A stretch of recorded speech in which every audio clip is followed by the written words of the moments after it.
Les arpèges de mains croisées, c'est très impressionnant, mais c'est pas très dur à faire. Le principe, on prend un accord, on va prendre Do majeur, et on va le faire plusieurs fois en l'égrenant le long du clavier, mais on va le faire avec les deux mains,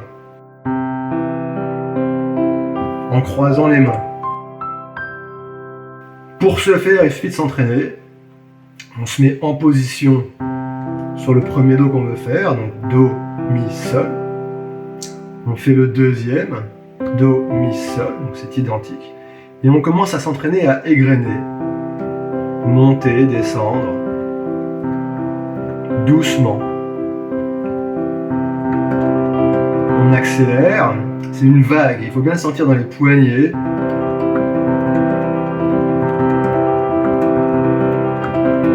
Quand c'est maîtrisé, on va commencer le premier saut.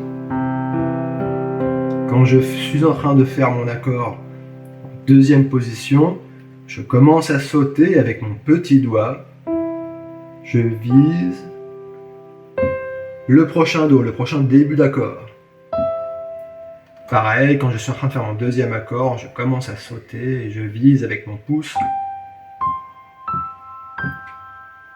le départ de mon prochain accord.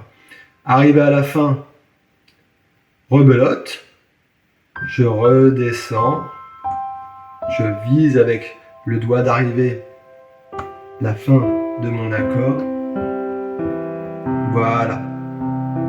Par-dessus, par-dessous. Par-dessus, par-dessous. Quand je suis à l'aise, j'accélère. C'est un effet de vague. C'est pas strictement au tempo du métronome, c'est un effet de vague, on essaie d'obtenir cet effet. C'est plus facile d'être legato comme ça qu'en le faisant à une main. Là vraiment c'est la virtuosité pour tout le monde. Ensuite, une fois qu'on a fait cette position de départ, par-dessus, par-dessous. Quand on revient, par-dessus, par-dessous. C'est très important de bien savoir à chaque fois quel accord on va faire pour pouvoir viser avec le doigt de départ.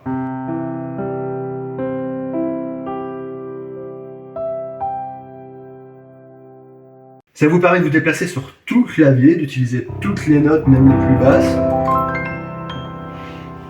On va voir la progression d'accords du début. Donc Do majeur, Mi majeur, Fa majeur, Fa mineur. Ce qu'on appelle la progression 1-3-4-4 qui est utilisée dans Space Oddity, dans Creep de Radiohead. C'est vraiment très agréable à entendre. Elle est utilisée et surutilisée, mais elle est toujours aussi belle. Donc quand on fait sa progression d'accords avec ce système de mains croisées, on a le choix. Soit on monte et on descend chaque accord, mais on peut arriver en haut, décider de changer d'accord pour redescendre, donc là on fait le Fa, et pour remonter, on peut remonter en Fa mineur, revenir pour redescendre. On peut aussi commencer par en haut pour faire un effet de descente. On peut tout imaginer. Alors en revanche, évitons de mélanger les accords en montant, descendant, si on n'est pas sûr que les accords vont bien ensemble. Par exemple là, si je monte sur le Do et que j'enchaîne le Mi directement et le Fa, ça va être un petit peu dissonant. Vous entendez? Voilà, donc le mieux c'est de faire une montée dans un type d'accord et une descente dans un autre type d'accord. Et ce sera joli. Une technique toute simple qui a un aspect très compliqué mais qui au final ne l'est pas du tout. C'est en gros le même accord qu'on balance sur tout le clavier et ça vous permet d'ajouter de la virtuosité, de vous déplacer aussi, pour passer d'un octave à un autre quand vous faites une petite improvisation. C'est un moyen sympa de se déplacer sur le clavier. J'espère que ça vous a plu. Si vous voulez vous entraîner à faire ces accords sur d'autres progressions, allez voir cette vidéo. N'hésitez pas à aller voir mes petites musiques en tuto rouleau. Elles sont assez faciles à faire normalement et elles sont accessibles à tous. Et moi je vous dis à la prochaine, bon courage, bossez bien!